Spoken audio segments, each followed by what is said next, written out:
Dzisiaj jedziemy na lotnisko w Broczynie. Dostałem zaproszenie od grup Team Cute i Tani Drift na zamknięty trening driftingowy, połączony z bodajże jakimiś małymi zawodami. Zapakowałem rajdówkę, założyłem jakieś stare opony, które szkoda było wykorzystywać w zawodach, ale szkoda też było je wyrzucić, bo jeszcze troszeczkę mięsa miały. Także mam na celu dokończenie tych opon. No i przy okazji zobaczyć, jak to jest, kiedy z góry mam pozwolenie na jazdę bokiem cały czas, a nie, że jest to gdzieś tam pomiędzy jakimiś innymi samochodami, czy też po prostu tracę przez to czas. Samo wydarzenie jest dwudniowe, także całą sobotę i niedzielę będziemy jeździć. Na pewno chciałbym też przy okazji przetestować auto jeszcze bardziej, jeszcze mocniej, ponieważ udało mi się rozwiązać problemy z jego przygrzewaniem się. Teraz możecie zobaczyć, co było tego przyczyną.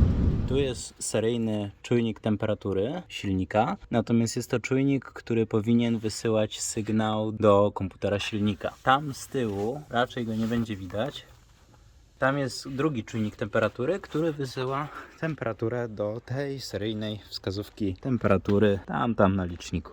Właśnie odpiąłem te dwie kostki, wyjąłem je tutaj i każda z nich ma pod tą taką osłonką ochronną dwa kabelki. I ten ma kabelek czerwony i brązowy, natomiast ta druga wtyczka ma kabelek fioletowy i taki brązowo-żółty. Z tego co wyczytałem na diagramie, te wtyczki powinny być na odwrót niż je miałem teraz. Także teraz je zamienię, jakoś tam spróbuję się z powrotem dostać i zaraz przetestujemy, czy teraz auto będzie działać tak jak powinno. Wcześniej była taka sytuacja, że ten termometr jeszcze się nie podniósł, a tu już był pion. Teraz jak widzicie jest jeszcze kawałek przed pionem, właśnie przed chwilą się dogrzał, ale ten termometr też już wstał. Także jest już synchronizacja między nimi. Teraz jeszcze poczekam, aż się zagrzeje w pełni i zobaczymy, jak to działa, jak to współpracuje z wentylatorem. Także z tak naprawionym i jako tako przygotowanym samochodem chcę pojechać, zobaczyć, przetestować je w dość ciężkich warunkach, ponieważ drifting jest dosyć obciążający na samochodzie i zobaczyć, czy faktycznie już wszystko jest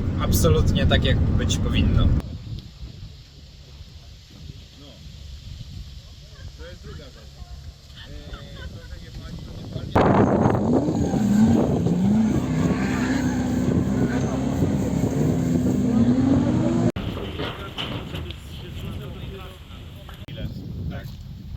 Naprawdę bardzo przypierdolił bez kamizelkę jakąś, nie? I zaraz potem jak on tu przyszedł, to spotkamy się.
Okej, jesteśmy na drugim dniu fajnego driftu. Rajdówka ciągle cała, stoi tam. Jestem całkiem zadowolony z tego, jak mi idzie. Wczoraj troszeczkę się męczyłem, bo dopiero jakoś tam wynajdowałem sobie ten cały styl jazdy i to, jak to się powinno robić, nazwijmy to w cudzysłowie. Natomiast dzisiaj podszedł do mnie najpierw Gobla, tam gdzieś z tyłu stoi, i Paweł tutaj, tym czarno-żółtym kompaktem. Dali mi trochę porad, co mogę robić inaczej i co mogę robić lepiej. Jedną z takich dosyć zabawnych i nieintuicyjnych porad porad było jedź wolniej i faktycznie jedna z pierwszych sekcji próbowałem ją jechać cały czas trójką i męczyłem się po prostu. Wcześniej, gdy próbowałem jechać dwójką, no to ta dwójka się kończyła. Natomiast teraz pojechałem wolniej, większym kątem i dzięki temu ta dwójka jeszcze mi starczała, przez co tą pierwszą partię mogłem sobie na dwójeczce spokojnie przejechać i dopiero w połowie trasy wrzucić trójkę i dokończyć te dwa takie większe zakręty, prawy, lewy. Także możecie teraz zobaczyć parę onboardów i sami ocencie, jak wygląda postęp względem dnia wczorajszego.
najpierw, a potem przy 5 na... Jakie masz dyfer?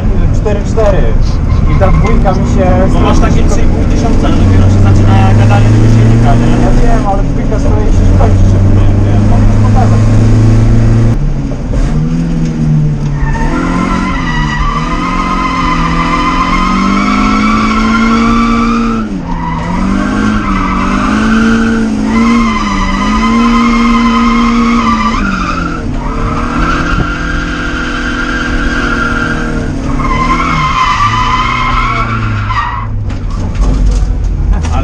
Początek był lepszy przez No, chyba jednak tak. Bo on ci nie gadał w ogóle w 3,5 tysiąca, ale nie ma mocy, nie? No wiem. Wiesz co, wcześniej chyba było to, co mówiłeś, że za szybko Za szybko jechałeś. jechałeś i skręcił ci się bieg, nie? Tak. Jak jechałeś dużym kątem, przepaliłeś te opony, nagle się wszystko mieści, nie?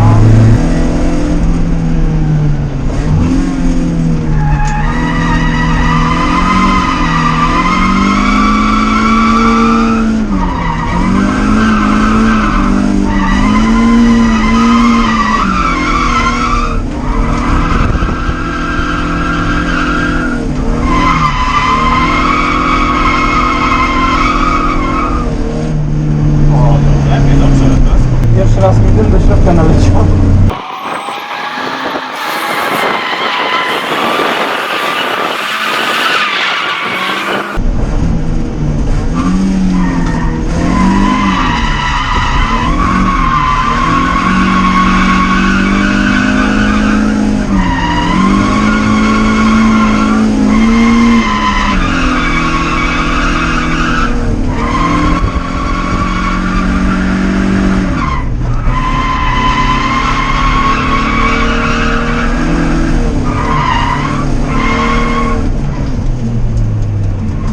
Teraz zostały zaplanowane tylko małe zawody, w których mam wziąć udział, według ludzi tutaj. Także zaraz zobaczymy, co z tego wyjdzie. Zony, po których mamy przejeżdżać, są dosyć daleko od siebie. No ale może jakoś nam się uda. Ciśnienia w opony naładowałem dosyć sporo i może dzięki temu uda się dźwignąć takie duże odległości, no bo jednak 140 koni do latania bokiem to nie jest jakaś duża moc, także będzie wyzwanie. Mamy 3 przejazdy kwalifikacyjne i potem najlepsza 4 albo 8 przechodzi dalej do etapu, że tak powiem, par. Także zobaczymy, czy uda się tam zakwalifikować, chociaż na to nie liczę. Na razie mam tylko na celu zrobić jakikolwiek przejazd punktowany, nie zerowy, że tak powiem.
Zawody minęły z całym wachlarzem emocji. Podszedłem do sędziów w ogóle z pytaniem, czy jakikolwiek przejazd miałem niezerowy. Okazuje się, że tak. Miałem przejazd ten ostatni za 40 punktów na 100 możliwych. Natomiast powiedzieli mi też, że gdyby nie zepsuta inicjacja na przejeździe drugim, to miałbym równo 70 na 100 punktów. Także jest to trochę takie mało satysfakcjonujące, wiedząc, że mogłem tak dobrze pojechać, pojechałem tak dobrze, no ale niestety jak to w drifcie bywa, przez jeden taki błąd, czyli w tym przypadku no po prostu brak hamulca ręcznego, takiego hydraulicznego, żebym mógł te koła podtrzymać w zakręcie zablokowane. No spowodował to, że utraciłem te punkty. Próbowałem się ratować tym seryjnym ręcznym, no ale niestety nie jest on na tyle mocny, żeby móc koła wprawić w pościg, zatrzymać do zera przy jeździe z jakąś tam prędkością. Także teraz pójdziemy sobie pooglądać, jak wygląda top 8, czyli 8 najlepszych zawodników z dzisiejszych przejazdów, a potem pakujemy się i już sobie jedziemy.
Jesteśmy już po całym evencie, już jesteśmy w trasie z powrotem. Rajdówka przeżyła, trochę o dziwo. Obyło się bez większych awarii. Jedyne cokolwiek, co można powiedzieć, że się stało, to obluzował się troszeczkę zderzak. Jak raz mnie wykręciło i wpadłem w opony.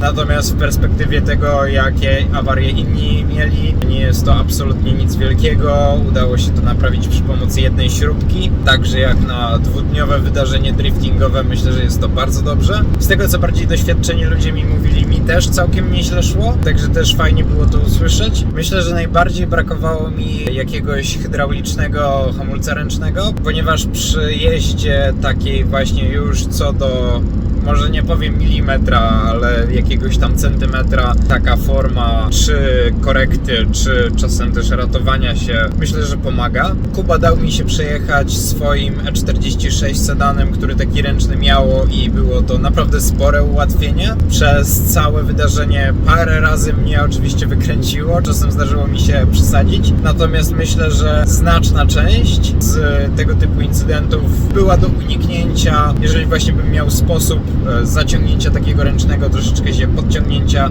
zahamowania, że tak powiem, obrotu tego tyłu. Jest to też coś, co mogłoby się potencjalnie przydać w rajdach, także jest możliwość, że taką modyfikację bym wykonał. Natomiast myślę, że jeżeli chciałbym całkowicie wejść w ten świat driftu, to fajnie by było przeznaczyć do tego inny samochód, ponieważ w momencie, kiedy zaczynają się bliskie pary i w jakimś sensie ryzykowanie, takie dla polepszenia umiejętności, no to szkoda auta, na które spędziłem jakiś czas, żeby sprawić, że wygląda fajnie i w jakimś sensie się prezentuje. No szkoda by było coś takiego zrujnować przez właśnie ryzykowanie i klejenie bliskich par, a z drugiej strony szkoda też jeździć na takie wydarzenia i nie móc tego robić. Ogólnie jak na pierwszy raz myślę, że wyszło naprawdę fajnie i pozytywnie, także jakoś tam jestem zachęcony badać różne możliwości w tym kierunku też, natomiast nie chcę w żadnym wypadku porzucać rajdów i ścigania się, także na tego typu odcinkach myślę, że też nieraz jeszcze mnie zobaczycie.